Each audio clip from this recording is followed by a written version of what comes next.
Vous écoutez la leçon biblique de l'Église de la Science chrétienne indépendante de Plainfield, située à Plainfield, New Jersey, États-Unis d'Amérique. Leçon du dimanche 13 septembre 2020. Sujet : la substance. Texte d'or, Philippiens. Mon Dieu pourvoira à tous vos besoins selon sa richesse, avec gloire en Jésus-Christ. Lecture alternée. Sachez-le, celui qui sème peu moissonnera peu, et celui qui sème abondamment moissonnera abondamment. Que chacun donne comme il l'a résolu en son cœur, sans tristesse ni contrainte, car Dieu aime celui qui donne avec joie.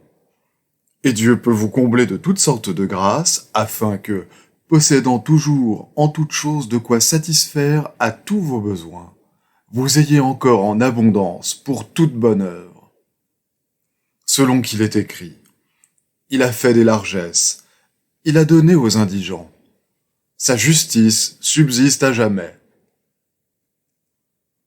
Celui qui fournit de la semence au semeur et du pain pour sa nourriture, vous fournira et vous multipliera la semence, et il augmentera les fruits de votre justice. Vous serez de la sorte enrichis à tous égards pour toute espèce de libéralité qui, par notre moyen, feront offrir à Dieu des actions de grâce. La Bible. Toute grâce excellente et tout don parfait descendent d'en haut, du Père des Lumières, chez lequel il n'y a ni changement, ni ombre de variation. Combien est précieuse ta bonté, ô Dieu! À l'ombre de tes ailes, les fils de l'homme cherchent un refuge. Ils se rassasient de l'abondance de ta maison, et tu les abreuves au torrent de tes délices. Confie-toi en l'Éternel, et pratique le bien. Aie le pays pour demeure, et la fidélité pour pâture.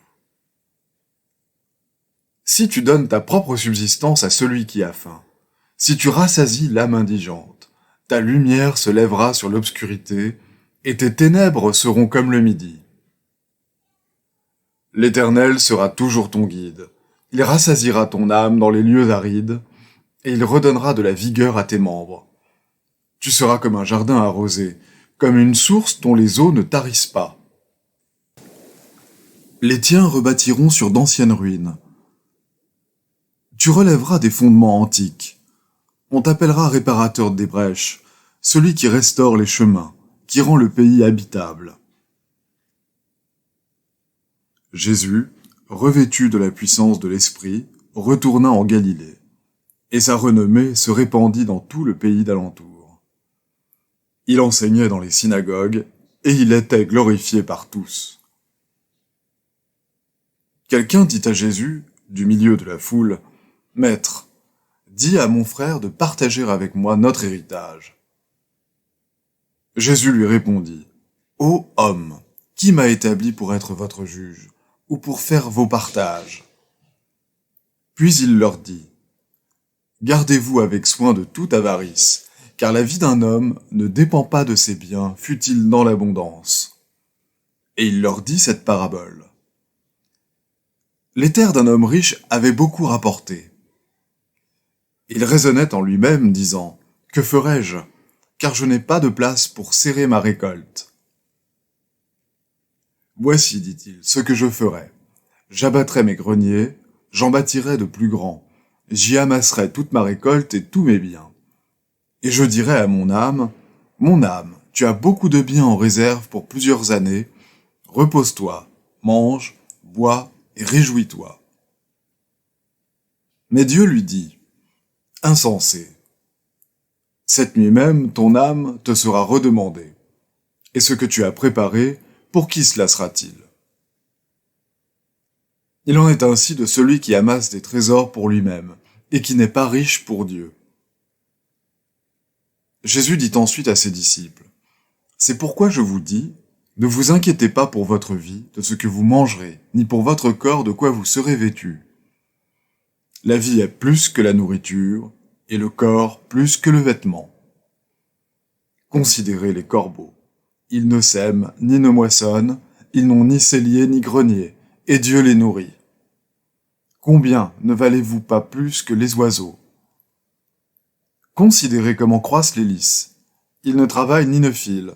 Cependant, je vous dis que Salomon même, dans toute sa gloire, n'a pas été vêtu comme l'un d'eux. Si Dieu revêt ainsi l'herbe qui est aujourd'hui dans les champs et qui demain sera jetée au four, à combien plus forte raison ne vous vêtira-t-il pas, gens de peu de foi? Et vous, ne cherchez pas ce que vous mangerez et ce que vous boirez, et ne soyez pas inquiets, car toutes ces choses, ce sont les païens du monde qui les recherchent. Votre Père sait que vous en avez besoin. Cherchez plutôt le royaume de Dieu, et toutes ces choses vous seront données par-dessus. Ne crains point, petit troupeau, car votre Père a trouvé bon de vous donner le royaume. Vendez ce que vous possédez, et donnez-le en aumône. Faites-vous des bourses qui ne s'usent point, un trésor inépuisable dans les cieux où le voleur n'approche point, et où la teigne ne détruit point. Car là où est votre trésor, là aussi sera votre cœur. La sagesse ne crie-t-elle pas? L'intelligence n'élève-t-elle pas sa voix? Avec moi sont la richesse et la gloire, les biens durables et la justice. Mon fruit est meilleur que l'or pur, et mon produit est préférable à l'argent. Je marche dans le chemin de la justice au milieu des sentiers de la droiture, pour donner des biens à ceux qui m'aiment et pour remplir leurs trésors.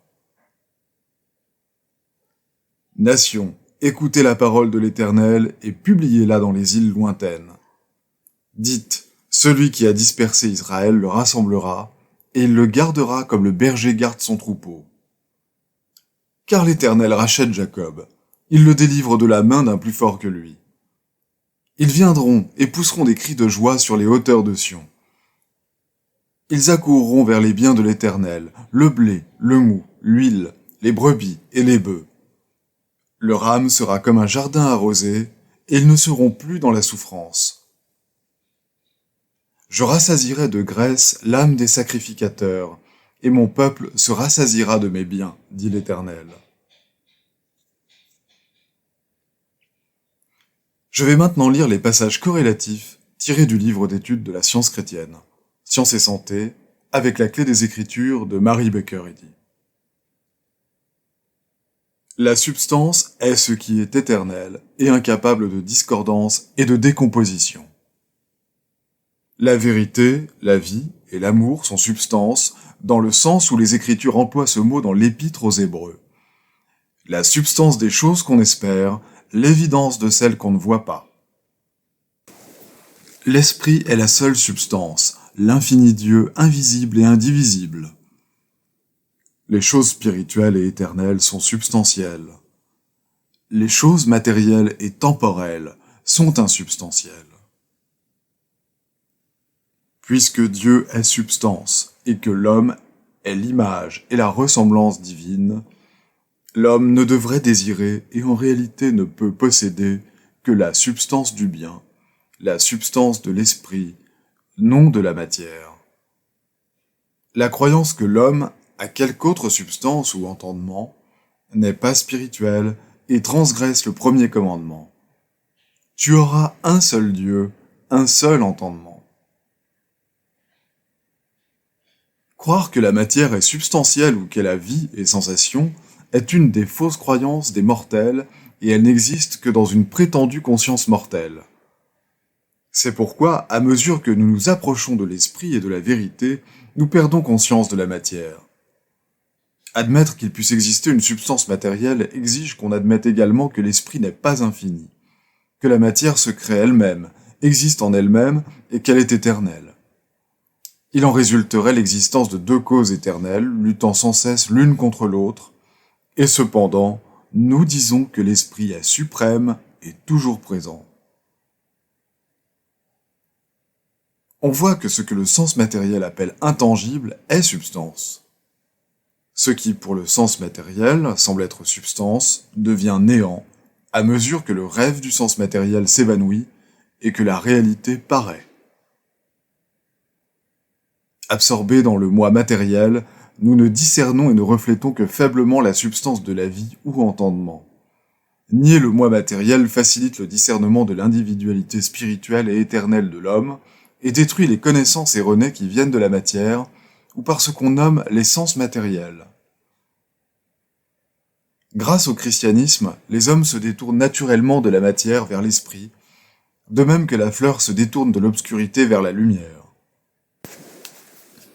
Alors l'homme s'approprie ces choses que l'œil n'a point vues, que l'oreille n'a point entendues. Paul et Jean comprenaient clairement que, de même que l'homme mortel n'acquiert les honneurs terrestres que par le sacrifice, de même il doit acquérir les richesses célestes en renonçant à tout ce qui est du monde. Alors il n'aura rien de commun avec les affections, les motifs et les desseins de celui qui est attaché aux choses du monde. Les Écritures sont très sacrées. Notre but doit être de les faire comprendre spirituellement, car ce n'est qu'en les comprenant de la sorte que l'on atteint à la vérité. La vraie théorie de l'univers, y compris l'homme, n'est pas dans l'histoire matérielle, mais dans le développement spirituel. La pensée inspirée renonce à la théorie matérielle sensuelle et mortelle de l'univers et adopte le spirituel et l'immortel. C'est cette perception spirituelle de l'écriture qui élève l'humanité au-dessus de la maladie et de la mort et qui inspire la foi. L'esprit et l'épouse disent « Viens », que celui qui veut prenne de l'eau de la vie gratuitement. La science chrétienne sépare l'erreur de la vérité et à travers les pages sacrées, elle insuffle le sens spirituel de vie, de substance et d'intelligence. Dans cette science, nous découvrons l'homme à l'image et à la ressemblance de Dieu. Il s'ensuit que les hommes d'affaires et les savants ont trouvé que la science chrétienne rehausse leur endurance et leur puissance mentale, augmente leur discernement du caractère, leur donne de la perspicacité et de la compréhensivité, ainsi que la faculté de surpasser leurs aptitudes ordinaires. L'entendement humain, pénétré de cette compréhension spirituelle, devient plus souple, est capable de plus d'endurance, est moins prisonnier de lui-même et a besoin de moins de repos. Une connaissance de la science de l'être développe les facultés et les possibilités latentes de l'homme. Elle donne plus d'étendue à l'atmosphère de la pensée, accordant aux mortels l'accès à des domaines plus larges et plus élevés. Elle élève le penseur à son élément natif de pénétration et de perspicacité. Si le médecin négligent, la garde malade, la cuisinière et le visiteur brusque parlant d'affaires avaient assez de compassion pour savoir qu'ils enfoncent des épines dans l'oreiller des malades, et de ceux qui, pleins de nostalgie céleste, se détournent de la terre, oh, s'ils savaient, cette connaissance contribuerait bien davantage à guérir les malades et à préparer ceux qui les aident pour l'appel qui se fera entendre à minuit, que tous les cris de « Seigneur, Seigneur ». La douce pensée de Jésus, qui s'exprimait en des paroles comme celle-ci, « Ne vous inquiétez pas pour votre vie », guérirait les malades et les mettrait ainsi à même de s'élever au-dessus de la prétendue nécessité de se préoccuper du corps et de le médicamenter. Mais si les affections désintéressées font défaut, et si le bon sens et la charité humaine sont méconnus, quelle qualité mentale reste-t-il qui puisse du bras étendu de la justice faire jaillir la guérison ? Si le scientiste atteint son patient par l'amour divin, l'œuvre de guérison sera accomplie en une seule visite, et la maladie s'évanouira en son néant primitif, prompte comme la rosée disparaît au soleil du matin. La science de l'entendement enseigne que les mortels doivent pouvoir faire le bien sans se fatiguer. Elle dissipe la fatigue quand nous faisons le bien. Donner ne nous appauvrit pas au service de notre Créateur, et ne pas donner ne nous enrichit pas. Nous avons des forces en proportion de notre compréhension de la vérité, et nous ne diminuons pas nos forces en proclamant la vérité. Les riches en esprit aident les pauvres, formant une grande fraternité, ayant tous le même principe ou père. Et béni est celui qui voit le besoin de son frère et y pourvoit, trouvant son propre bien en cherchant celui d'autrui. L'amour donne à la moindre idée spirituelle la force, l'immortalité et la bonté qui se révèlent à travers tout, comme la fleur se révèle déjà dans le bouton. Toutes les expressions variées de Dieu réfléchissent la santé, la sainteté, l'immortalité, la vie, la vérité et l'amour infini. Les devoirs quotidiens de Mary Baker Eddy. Prière quotidienne. Il sera du devoir de tout membre de cette Église de prier chaque jour. Que ton règne vienne, que le règne de la vérité, de la vie et de l'amour divin soit établi en moi, et élimine de moi tout péché, et puisse ta parole enrichir les affections de toute l'humanité et la gouverner. Règle pour les mobiles et les actes.